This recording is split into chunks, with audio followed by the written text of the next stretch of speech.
You hatch from an egg, somewhere in the Atlantic Ocean. Dozens of siblings hatch around you, all transparent and drifting upward through the water, with the current pushing them toward lighter layers above. Your body is see-through with no teeth yet, and no light organs. Just a soft, larval form that rotates slowly as you rise. One of your siblings drifts too close to a jellyfish tentacle, and the stingers fire instantly, making its body go stiff before it sinks out of view. You need to avoid anything that moves like that, so you angle your body slightly and let the current carry you away from the jellyfish's trail. Then something wraps around your midsection. It's a strand of mucus from a salp chain drifting past, sticky and thin but strong enough to hold you in place. You twist your body and pull, trying to break free, but the strand stretches without snapping. Your tail flicks once, then again, and the mucus finally tears loose, leaving you spinning sideways through the water before you steady yourself. A small fish larva swims past you, snapping at plankton with quick, controlled movements. You can't do that yet. Your jaw isn't formed enough and your muscles are too weak to chase anything, so you just drift, mouth opening and closing on reflex but catching almost nothing. That's when something larger rises beneath you. A small squid, translucent like you, but with tentacles spread wide, moving upward through the same column of water. You stop moving entirely, holding your body as still as possible. The squid passes a few body lengths away, its eyes scanning the water but not locking onto you. Your transparent skin keeps you hidden. You continue rising with the current, reaching the upper layers where the water is brighter and food drifts more thickly. You're helpless for now, but your body is already changing. Skip forward a bit, and you're a few weeks old now.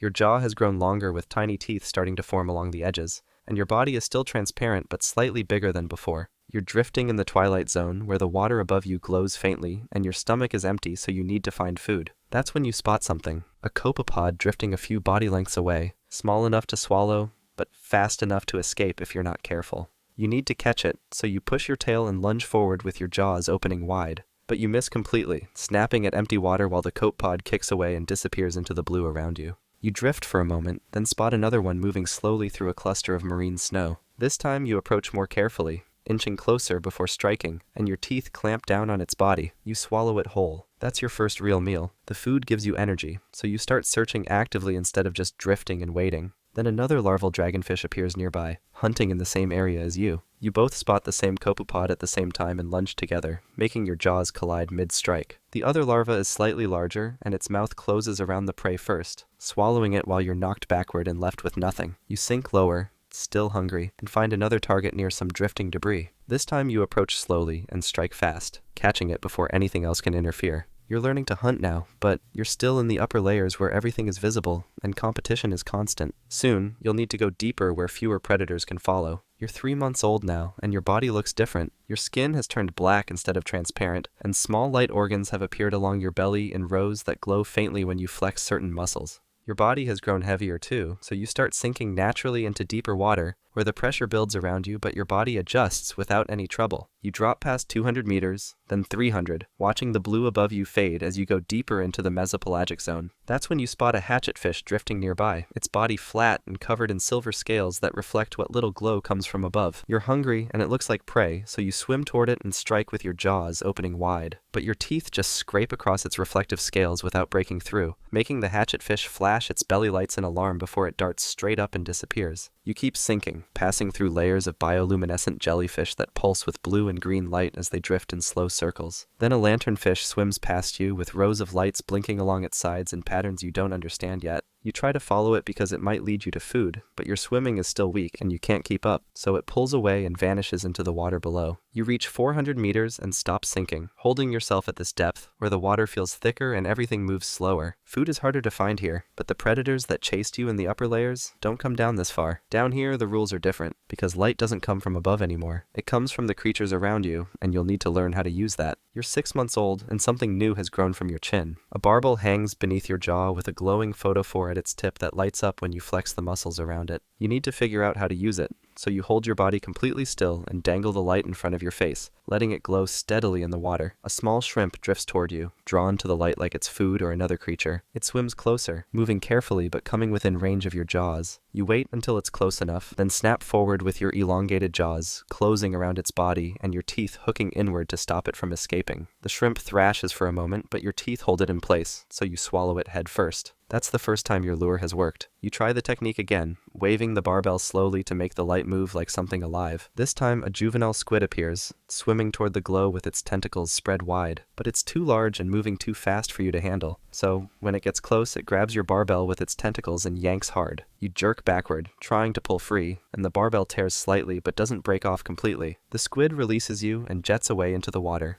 leaving you with a damaged lure that still glows but hurts when you move it. You sink lower, letting your body rest while the barbell heals over the next few days. You've learned that the lure brings prey closer, but it also reveals where you are to everything around you. Your lure works, but it also makes you a target, so you'll need to be more careful about what you attract and when you use it. You're 1 year old now, and you've grown to around 15 centimeters long. You've been hunting in the same area for weeks, a zone near a hydrothermal vent where shrimp and small fish gather because food drifts up from the mineral-rich water below. Then another dragonfish appears, drifting into your hunting ground with its barbell glowing as it searches for prey. You need to protect this territory because food is scarce everywhere else, so you flash your photophores along your sides in a warning pattern that tells it to leave. But the other dragonfish flashes back, matching your pattern, and doesn't turn away. So you both start circling each other slowly with your jaws opening wide to display the length of your teeth. The intruder moves closer, testing whether you'll back down, then suddenly lunges forward with its jaws snapping near your flank. You twist away just in time and counter with your own strike, scraping your teeth along its side but not deep enough to cause serious damage. The fight continues with both of you posturing and striking without fully committing, because a real injury could mean death down here where healing is slow. Then the other dragonfish's barbell glows brighter, trying to distract you or draw your attention away from its body. But you ignore the light and lunge again, this time connecting solidly with its shoulder and tearing through the skin. The intruder jerks back, then turns and swims away into deeper water, leaving a faint trail of blood that disperses quickly in the current. You return to your position near the vent, with wounds minor but present along your side. You've defended your ground, but the fight used up energy you can't afford to waste. You'll need to feed more often now to recover, and that means using your lure again despite the risks. You're 2 years old, and your body has reached full size at 20 centimeters long. Your fangs are fully developed now, curving inward like needles, and your bioluminescent organs run in neat rows along your belly and sides. You need to reproduce, so you start producing a chemical signal that spreads through the water, telling any females nearby that you're ready to mate. A few hours pass, then a female dragonfish appears from deeper water, larger than you by several centimeters. She's been drawn to your scent, so she flashes her photophores in a specific pattern, slow pulses that move from head to tail. You recognize it as a response signal, so you flash yours back, matching her rhythm exactly. She swims closer, circling you once to inspect your size and condition, then positions herself beside you with her body parallel to yours. You move alongside her, keeping pace as she adjusts her position. Then both of you release your reproductive cells into the water at the same time. The eggs and sperm mix in the current, fertilizing immediately before drifting away into the open water where they'll develop on their own. The female turns without any signal or acknowledgement and swims off into the depths, disappearing within seconds. The interaction is complete. You stay in the area for a moment, then your stomach reminds you that survival matters more than anything else down here. A small fish moves toward your barbell lure, drawn by the glow, so you hold still and let it come closer before striking. Your jaws close around it, and you swallow it whole, feeding like you always do. Your genes are drifting somewhere in the water now, but you'll never see what becomes of them. You've got bigger problems to worry about because down here, something is always hunting.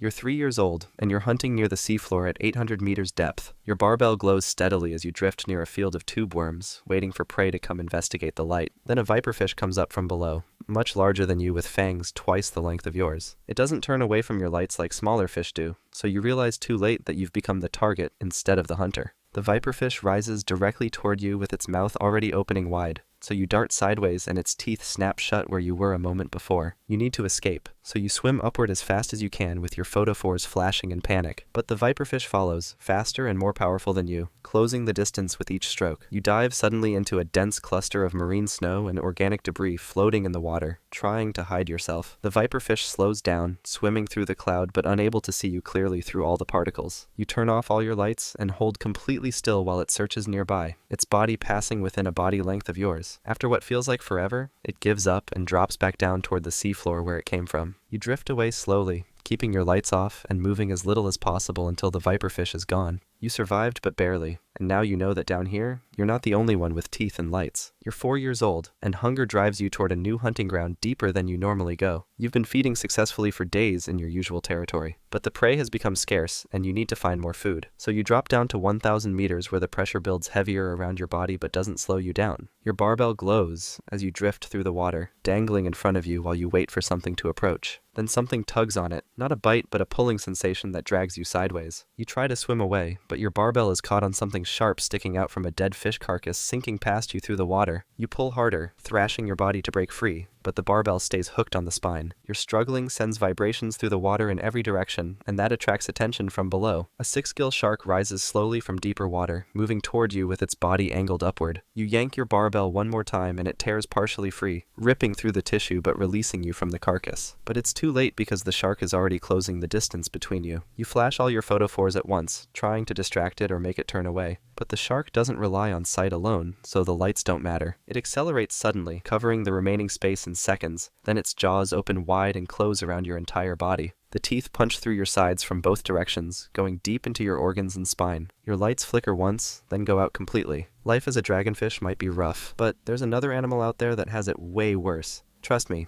it's wild. Check out the video and see for yourself.